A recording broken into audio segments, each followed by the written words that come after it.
The Last of Us Part 2 was a highly anticipated season of television because the reviews and ratings for Season 1 were through the roof, and I'm sure non-gamers were very excited to see where things would head next with the story. And due to the divisive nature of the second Last of Us game, I'm sure most gamers were interested to see what would and wouldn't be changed from the story when it came time to adapt the narrative for television.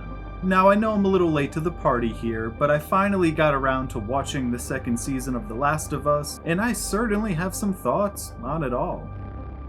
Off rip, I want to establish that I'm not really a massive gamer. I grew up merely on a Wii and a Nintendo 64, so I'm not really one to enjoy playing a super long narrative-based game. Instead, I typically just watch the game storylines on YouTube in one of those entire gameplay videos. So while I have not physically played The Last of Us Part 1 or Part 2, I have watched both storylines and I'm familiar with the key differences between the game version and the season of television that we just got. But I'm gonna try and avoid making this a whole comparison video where I merely complain about the differences between the game and show.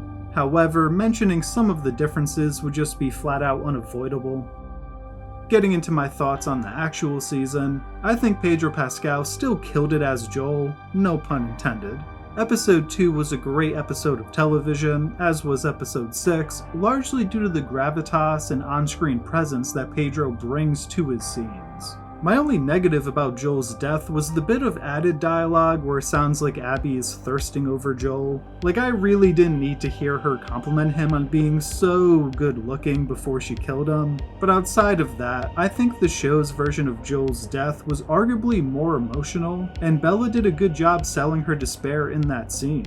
When she's begging Joel to just get up and he sort of makes that one last twitch as if he's trying to, I mean shit, that was just heartbreaking. I also think that from a visual perspective, this season looks the part. They did a great job of recreating the major settings from the game, particularly the rundown version of Seattle that these characters are inhabiting for a good chunk of the season. We also got a few other really solid performances in this season on the acting side of things. I personally liked Kaitlyn Dever as Abby. With Pedro Pascal no longer being around, I do think she's one of the best actors in the cast. And she really delivered in that scene where she killed Jesse and sort of scolds Ellie for wasting the life that she allowed her to live. Season 3 will definitely be a much bigger test for Kaitlyn since that'll be a much more Abby-centric storyline, but what we've gotten so far from her is very good in my opinion. Jeffrey Wright is also great as Isaac. Again, we don't see a ton of him in this season, but what we did get set him up as a fascinating character, and I loved his little ramble about cooking pans. Unfortunately, those are really the only major positives that I found within Season 2. So getting into what you all likely clicked on this video wanting to hear me talk about, I guess we have to talk about Bella Ramsey as Ellie. Now, I don't believe Bella is nearly as bad as some people have painted her out to be, but she's also far from good. Part of it is just the script. Like, you're not gonna find a single actress working in Hollywood today who could make "I'm gonna be a dad" work.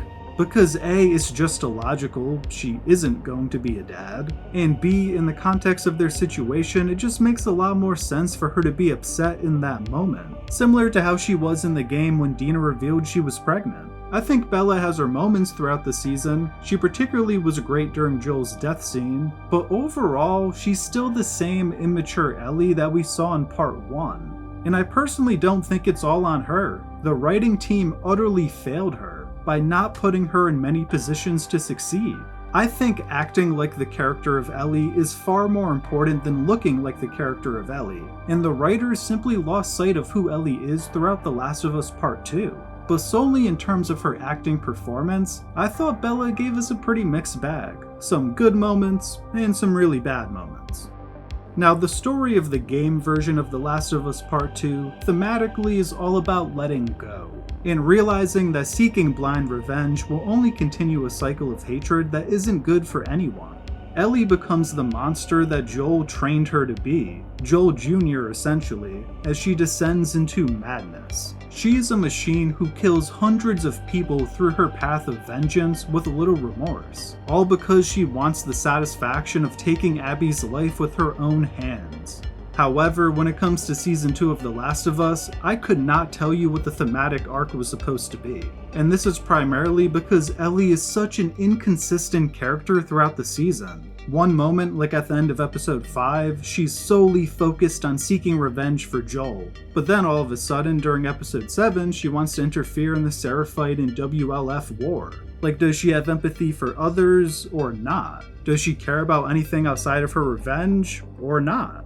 Also, Ellie only kills like 3 people this season, and 2 of them were oopsie-daisy kills where she shot Mel by accident. This, in conjunction with Ellie still being a joke-heavy goofball a lot of the time, made me not really buy into the fact that she was this person on a mission for revenge. She's also just shown to be flat-out incompetent, as Dina does pretty much all of their strategic work, and she essentially has to tell Ellie exactly what to do and when to do it. And then Ellie gets saved by Jesse in one moment where she certainly would have died, and then gets saved by a WLF invasion in another moment where she certainly would have died. If their goal was to get me to stop rooting for Ellie, they succeeded.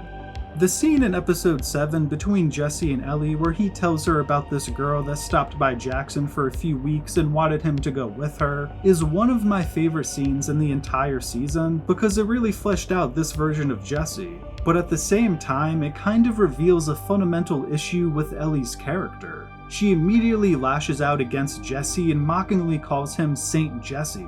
But he's right. She's being a fucking brat who's only thinking about herself and her desires. For the majority of the season, she lacks empathy or understanding for those around her, which is why people find her so unlikable, but is also why her wanting to interfere in the Seraphite and WLF war is so bizarre. She shows a lack of care for those that she's lived with for the last 5 years in Jackson, but is willing to put her life on the line for some random Seraphite. When Jesse says everything you do for you, it's the hardest hitting line in the entire season because it's the truth.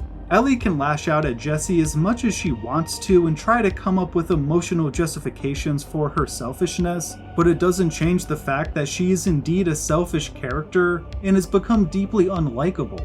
It's as if the writers don't want us to like Ellie. Her entire argument was that Jesse let an innocent Seraphite kid die, which makes him a bad person and Ellie a good person apparently. But then a Seraphite kid wants to gut Ellie alive like 5 minutes later. I mean, she's just flat out being shown to be wrong. Her logic is flawed and she got Jesse killed, point blank in the period. Because Ellie is such a revenge-seeking machine in the game, and the fact that we didn't know Abby's backstory until we were forced to play as that character, Ellie remains likable because we too want revenge for Joel. We have no idea why Abby killed him, so we can try and justify Ellie's brutality. But now that we have the context, and we know Ellie also has the context, and the fact that Ellie is so wishy-washy and acting like a brat this whole season, I think I speak for most fans when I say, I don't really care for this version of Ellie. And creating disinterest in your main character is one of, if not the worst thing you can do as a showrunner. Overall, I found The Last of Us Part 2 to be a very frustrating watch, and I'd probably give it a 4.5 out of 10. I think splitting this story into multiple seasons, rather than just giving us one 12 to 14 episode season, is going to prove to be a massive mistake for HBO, because I'd bet almost anything that the ratings for Season 3 are going to plummet. Well, if you made it this far, I'd love to hear your thoughts on The Last of Us Part 2. What do you think I got right, and what do you think I got wrong? I hope you enjoyed this video, and if you did, please feel free to drop a like and subscribe for more Screen Stories content. Thank you for watching, and until next time, peace.